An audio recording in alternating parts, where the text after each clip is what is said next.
300 guests, You are a disgrace two to fake this champagne family. toasts, How dare one you show your racist face here mother-in-law. after what you did? Zero idea they were all about to be destroyed. When Eleanor Winthrop threw that champagne in Victoria's face, she thought she was humiliating just another black woman who dared to love her precious white son. She didn't know Victoria had been recording every racist comment for 6 months. She didn't know the FBI was already surrounding the building. And she definitely didn't know that the weak woman she just attacked owned her mortgage, her country club, and enough evidence to put the entire Winthrop family in federal prison. The champagne flute shattered against the marble floor with a sound that silenced 300 guests in an instant. Victoria Ashford stood at the center of the Winthrop Estate's grand ballroom, her sapphire blue evening gown now stained with vintage Dom Perignon, her dark skin glistening under the crystal chandeliers as the old woman in the crimson dress stepped back with a satisfied smirk. "Did you really think?" Eleanor Winthrop said, her voice carrying across the stunned silence with the precision of a blade. "That someone like you could ever truly belong in this family?" The words hung in the air like poison, and Victoria felt every eye in the room turn toward her. Some with pity, others with barely concealed amusement, and a few with the kind of hungry anticipation that comes from witnessing someone else's humiliation. Standing beside her, her fiancé James Winthrop remained frozen. His hand halfway extended as if he'd considered intervening but thought better of it. That hesitation, that single moment of cowardice, told Victoria everything she needed to know about the man she'd planned to marry in 3 weeks. But what Eleanor Winthrop didn't know, what none of the assembled Philadelphia elite could have guessed as they watched the young black woman stand dripping with champagne at their exclusive gathering, was that Victoria Ashford hadn't built a $2 billion tech empire by crumbling under the weight of other people's prejudice. She had learned long ago that the best revenge wasn't served cold. It was served with such devastating precision that those who had wronged you would spend the rest of their lives wishing they had chosen a different target. If you've ever been underestimated, humiliated, or made to feel small by someone who thought their privilege made them untouchable, this story is for you. Take a moment to subscribe to Acts of Depth, where we share stories of those who turned their darkest moments into their greatest triumphs. And remember to share this with someone who needs to be reminded that dignity isn't something anyone can take from you. It's something you carry within yourself, waiting for the perfect moment to shine.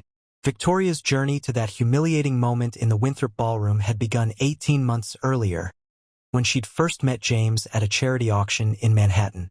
She had been there representing her company, Ashford Technologies, bidding on a rare first edition of Maya Angelou's "I Know Why the Caged Bird Sings," when James had approached her with the kind of confidence that came from never having been told no. He was handsome in that distinctly aristocratic way. Sharp jawline, perfectly styled sandy hair, the kind of blue eyes that had probably opened doors his entire life without him ever realizing other people had to knock. Their courtship had been a whirlwind of private jets and exclusive restaurants, of weekends in the Hamptons and galas at the Met. James had seemed genuinely fascinated by her success, asking endless questions about how she'd built her company from a single app designed in her college dorm room to a technological powerhouse that had revolutionized how small businesses accessed financial services. He'd introduced her to his world with what seemed like pride, though Victoria had noticed the slight tension in his shoulders whenever someone expressed surprise that the heir to the Winthrop pharmaceutical fortune was dating a self-made black entrepreneur. The first warning sign had come 6 months into their relationship, at a garden party hosted by James's mother at their estate. Eleanor Winthrop had greeted Victoria with a smile that never reached her eyes, commenting on how articulate and accomplished she was with the kind of tone that transformed compliments into condescension. Throughout the afternoon, Eleanor had made subtle remarks about Victoria's background. How impressive it was that she'd overcome growing up in Newark, how wonderful that she'd managed to get into MIT despite the challenges she must have faced. How brave James was to look beyond traditional expectations. Victoria had endured it all with grace, telling herself that Eleanor would warm to her in time, that love would eventually triumph over prejudice. She had built her entire life on the belief that excellence was the ultimate argument against bias, that success would open doors that birth and privilege had tried to keep closed. But standing in that ballroom, champagne dripping from her hair while Eleanor's friends tittered behind their hands, Victoria finally understood that some people would never see her as anything more than an interloper in their carefully preserved world. The moment that followed the champagne incident would become legendary in Philadelphia society, though the stories would vary depending on who told them. Some would claim Victoria had burst into tears and fled. Others would insist she had screamed obscenities at Eleanor before being escorted out. But the truth was far more devastating to the Winthrop family's reputation than any emotional outburst could have been. Victoria had simply smiled. Not the polite smile she'd perfected for board meetings and hostile takeovers, but the genuine, radiant smile of someone who had just realized they'd been handed the keys to their own liberation. She reached up, wringing the champagne from her natural hair with deliberate slowness, each drop that hit the floor seeming to echo in the silence. Then she turned to James, who still stood frozen beside her, and spoke in a voice that carried to every corner of the room. "Your mother just did me the greatest favor of my life," Victoria said, her tone conversational, almost warm.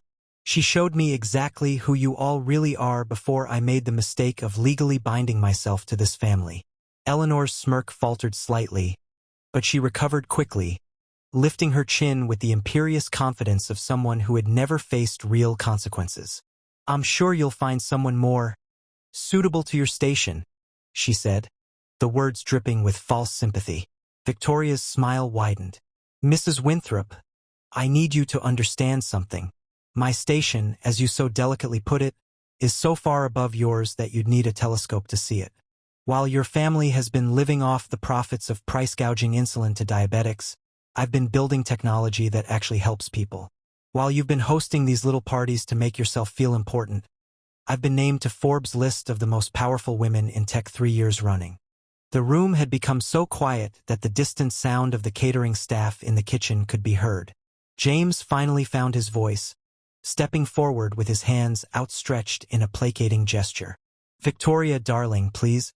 Mother didn't mean—" "Yes, she did," Victoria interrupted, her gaze never leaving Eleanor's increasingly pale face. "And so did you, every time you stood silent while she chipped away at my dignity. Every time you laughed nervously at your friend's jokes about me being your exotic girlfriend. Every time you suggested I straighten my hair or wear something less ethnic to your family events." The truth of it hung in the air like an indictment, and Victoria could see the recognition dawning on some faces in the crowd. The wives who'd been similarly diminished, the daughters who'd been told to be smaller, quieter, less themselves in order to fit into the Winthrop world. She could feel the shift in the room's energy, the delicious moment when the hunter realizes they've become the prey. Eleanor Winthrop's recovery was swift and vicious, honed by decades of social warfare where a misplaced word could destroy reputations and a perfectly timed rumor could topple dynasties. "How dare you stand in my home, drinking my champagne, wearing jewelry my son bought you, and lecture me about dignity?" She moved closer, her red dress rustling like a warning.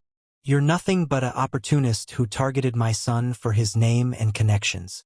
Without James, you're just another tech startup that will be forgotten in 5 years." The words were calculated to wound, to reduce Victoria's accomplishments to nothing more than social climbing. Several guests murmured their agreement, the old guard closing ranks around one of their own. But Eleanor had made a critical error. She had assumed Victoria's strength came from James, that her power was borrowed rather than earned.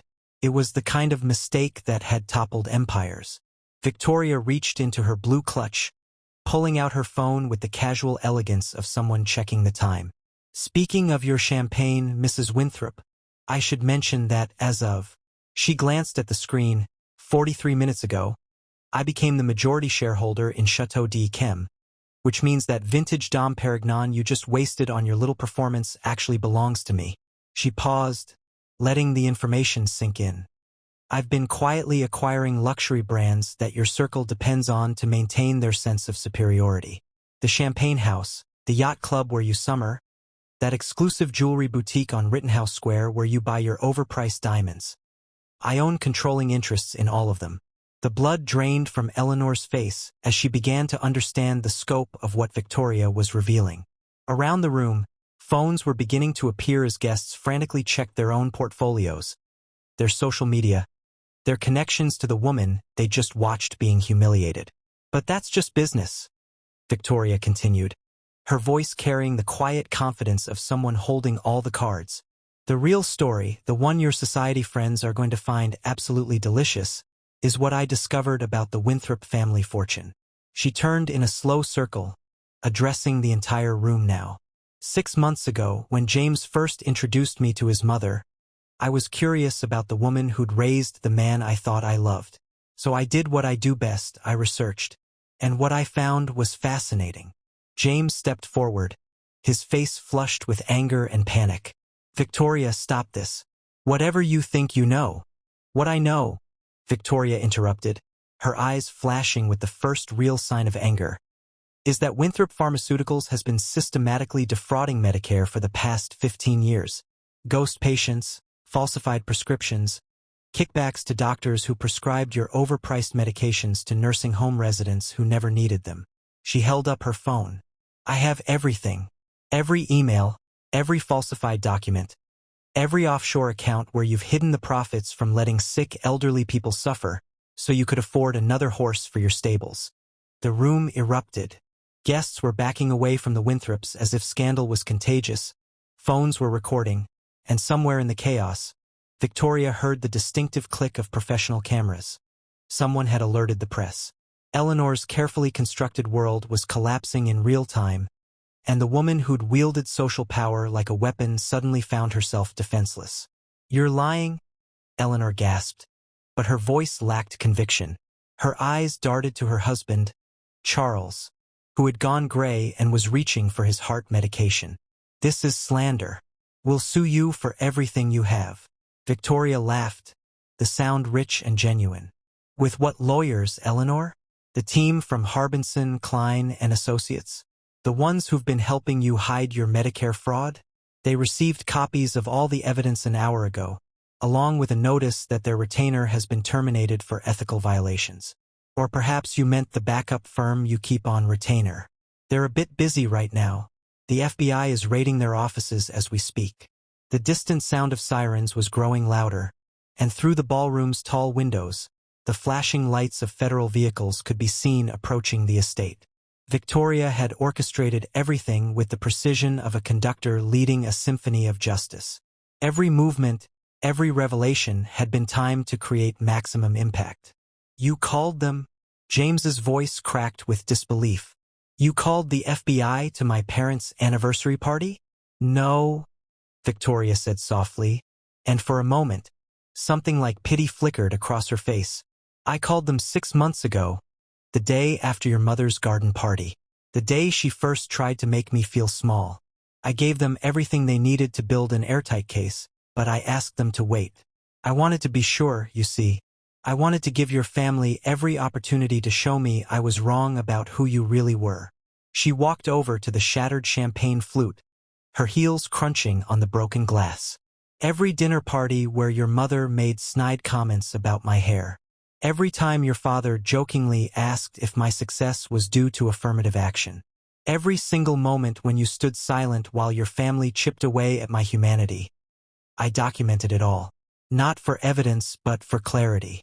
To remind myself that no amount of love could fix people who were fundamentally broken by their own superiority.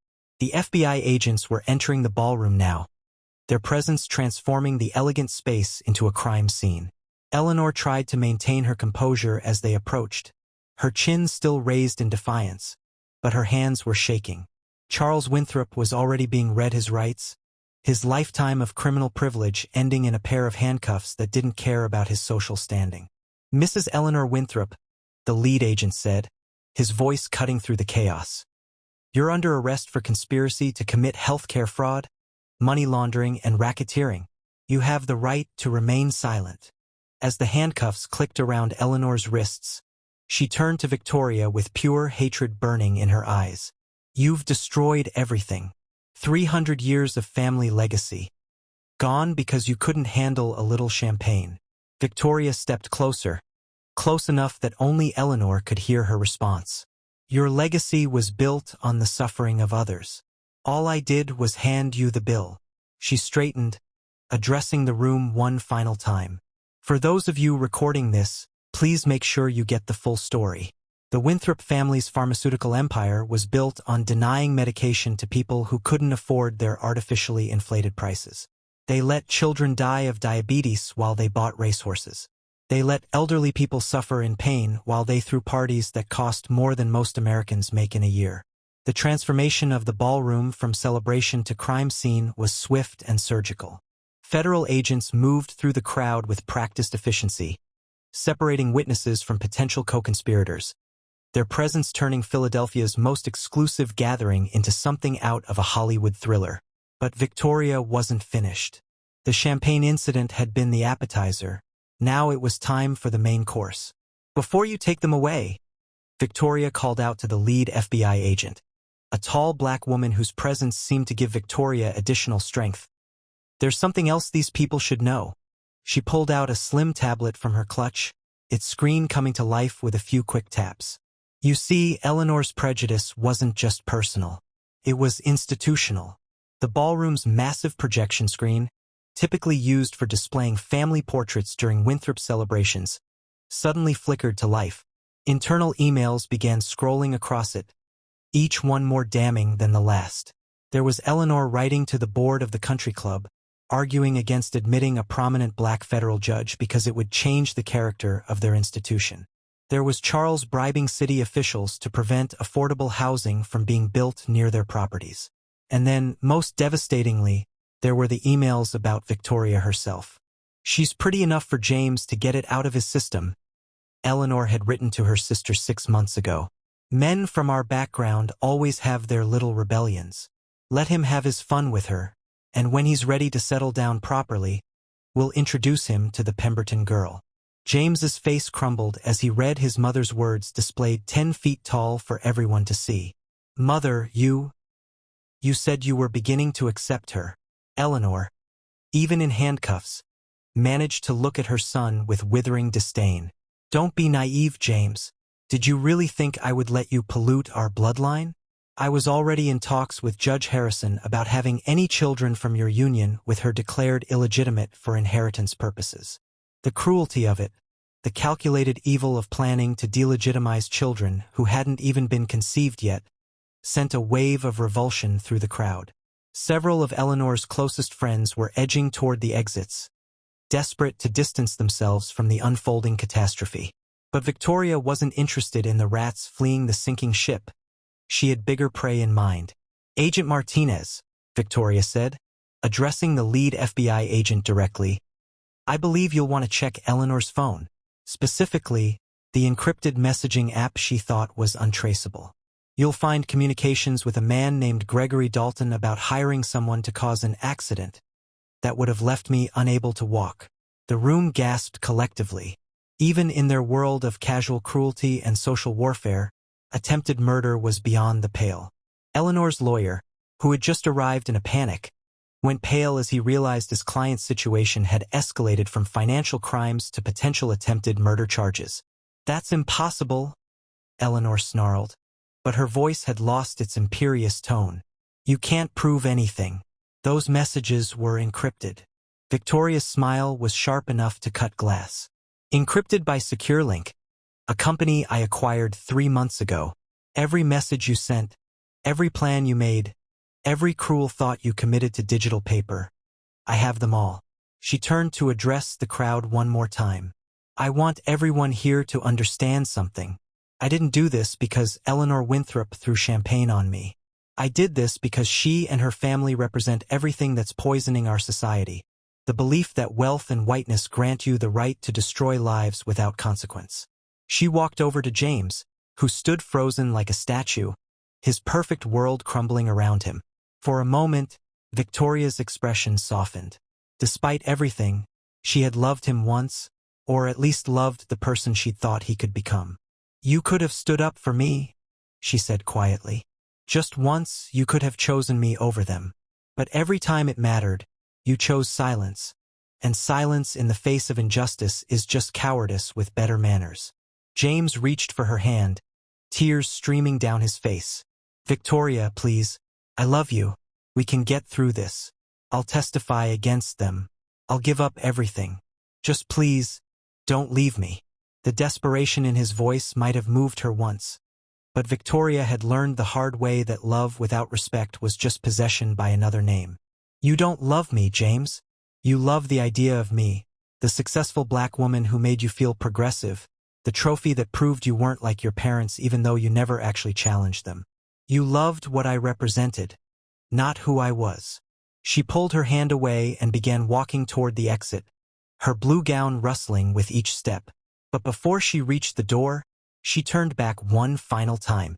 The crowd parted before her, some in fear, others in something approaching awe. Oh, and one more thing, she announced, her voice carrying to every corner of the room. Winthrop Pharmaceutical stock is going to crater when the markets open Monday. I'd suggest anyone holding shares divest immediately. But then again, I shorted the stock 3 months ago, so I'll make approximately $400 million when it crashes. I'll be donating every penny to provide free insulin to diabetic children whose families can't afford it. You know, the ones the Winthrops were happy to let die for profit. The revelation sent another shockwave through the assembled elite. Several people were already on their phones, desperately calling their brokers, trying to salvage what they could from their portfolios. But Victoria knew it was too late. The story was already going viral, the hashtag Winthrop fraud trending globally. By morning, the family's reputation would be in ruins, their fortunes seized by federal authorities, and their name would become synonymous with the kind of greed that killed without pulling a trigger. As she walked through the ballroom doors, Victoria heard Eleanor's voice rising in hysteria, denying everything, blaming everyone. The mask of refinement finally slipping to reveal the monster beneath. Charles was having what appeared to be a panic attack, clutching his chest while EMTs rushed to his side. And James was on his knees, sobbing like the child he'd always been, finally understanding that his privilege couldn't protect him from the consequences of his family's crimes. The cool evening air hit Victoria's face as she stepped outside, washing away the last remnants of champagne and the suffocating atmosphere of the Winthrop estate. Her driver, Marcus, was already waiting with the car running, having received her signal that it was time to leave. As she slid into the back seat, she caught a glimpse of herself in the mirror. Her makeup smeared, her hair still damp with champagne, her expensive gown ruined. The ride back to her penthouse was silent except for the sound of her phone buzzing incessantly with calls and messages. Her CFO, her legal team, her board of directors, everyone wanted to know what had just happened at the Winthrop estate. But Victoria ignored them all, staring out at the Philadelphia skyline as it glittered in the darkness, each light representing a life that would be affected by tonight's revelations. When she finally arrived home, she found her best friend and business partner, Denise Chen, waiting in her living room with a bottle of wine and a change of clothes. Denise had been monitoring social media, and her laptop showed dozens of news sites already running with the story. "Girl, you literally broke the internet," Denise said, pulling Victoria into a fierce hug. The video of Eleanor getting arrested has 3 million views and climbing. Victoria changed out of her ruined gown, finally allowing herself to feel the exhaustion that came from months of planning and pretending. She had played the role of the grateful girlfriend, the ambitious outsider trying to fit in, all while documenting every slight, every crime, every moment of casual cruelty that the Winthrops had thought was their birthright. "Do you regret it?" Denise asked, pouring them both generous glasses of wine. "Not the takedown, that was beautiful, but James? You really did love him." Victoria considered the question, thinking back to the early days when James had seemed different from his family, when his rebellion against their expectations had felt like genuine principle rather than temporary tourism in the land of progressive values. "I loved who I thought he was," she said finally. "But that person never really existed. He was just a projection of what I hoped he could become." Her phone rang, and she was surprised to see her grandmother's number. Geneva Ashford was 93 years old, sharp as a razor, and had lived through enough American history to recognize justice when she saw it. "Baby girl," her grandmother's voice was warm with pride, "I just saw the news. You did what I couldn't do in 1954, what your mother couldn't do in 1987. You made them see that we're not victims to be pitted or obstacles to be removed. We're forces of nature, and whoever stands in our way better be prepared for the storm." The conversation with her grandmother reminded Victoria of why she'd really orchestrated tonight's destruction. It wasn't just about personal revenge or even justice for the Winthrops' financial crimes. It was about every black woman who had been told she didn't belong, every person of color who had been made to feel grateful for scraps from tables they had helped build.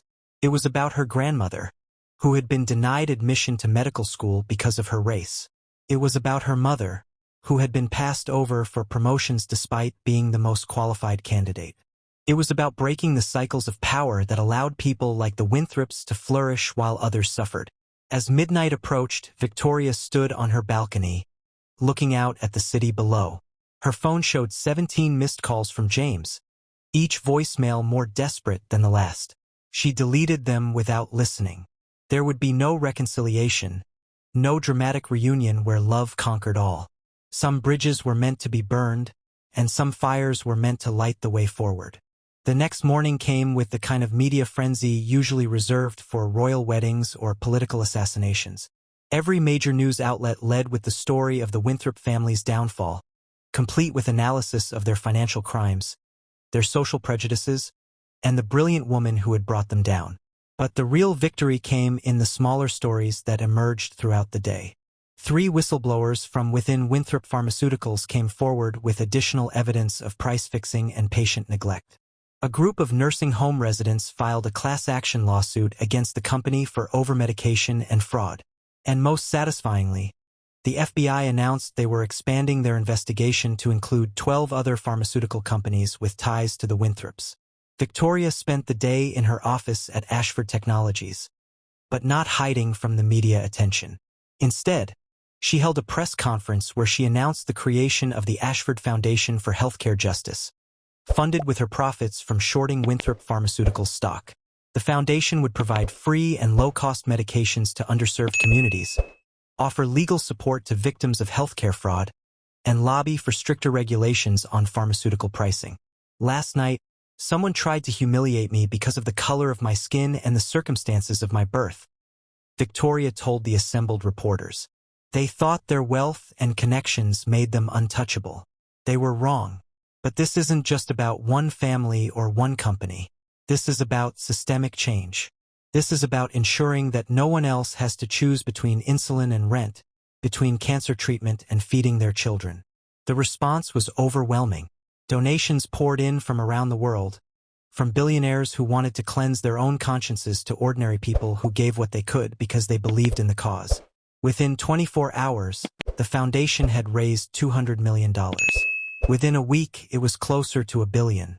But perhaps the most unexpected response came from within Philadelphia's elite society itself. Several prominent families, perhaps seeing the writing on the wall or genuinely moved by conscience, began reaching out to Victoria. They offered support, connections, and in some cases, confessions of their own company's questionable practices. The Winthrop downfall had created a domino effect, forcing a reckoning that was long overdue. Margaret Pemberton, the woman Eleanor had wanted James to marry, sent a handwritten note that simply said, "Thank you for showing us who they really were, and thank you for showing us who we could choose to be instead." 3 months after the Winthrop estate incident, Victoria stood before Congress, testifying about pharmaceutical price manipulation and healthcare fraud. The room was packed with legislators, reporters, and most importantly, families who had lost loved ones to the greed of companies like Winthrop Pharmaceuticals. She wore a simple black suit, her natural hair styled in an elegant updo, the picture of professional composure that belied the warrior beneath.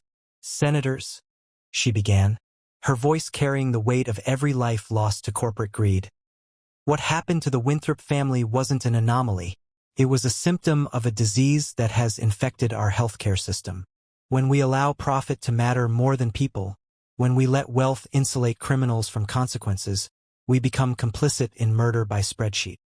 Her testimony lasted 3 hours, during which she presented evidence that implicated 37 pharmaceutical companies in similar schemes. She showed how they had conspired to keep prices high, how they had bought politicians to prevent regulation, how they had literally calculated the value of human lives and decided that profit margins mattered more. By the time she finished, several senators were in tears, and the committee chairman announced they would be pursuing the most comprehensive healthcare reform legislation in American history. Eleanor Winthrop watched the testimony from her federal detention cell, awaiting trial on charges that would likely see her spend the rest of her life in prison. The woman who had once commanded Philadelphia society with an iron fist now spent her days mopping floors and eating cafeteria food that cost less than the champagne she had thrown in Victoria's face. Her husband Charles had suffered a massive heart attack during his arrest and remained in critical condition under guard at a federal medical facility. The empire they had built on suffering had crumbled in a matter of days, leaving nothing but debt, disgrace, and the prospect of dying behind bars. James had tried to salvage something from the wreckage, claiming he had been unaware of his parents' crimes, that he had been as much a victim as anyone. But the emails Victoria had released showed otherwise. He might not have been actively involved in the fraud, but he had known about it and chosen to remain silent, enjoying the privileges that blood money provided while pretending his hands were clean.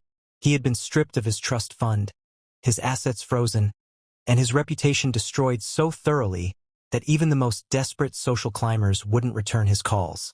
The last time Victoria had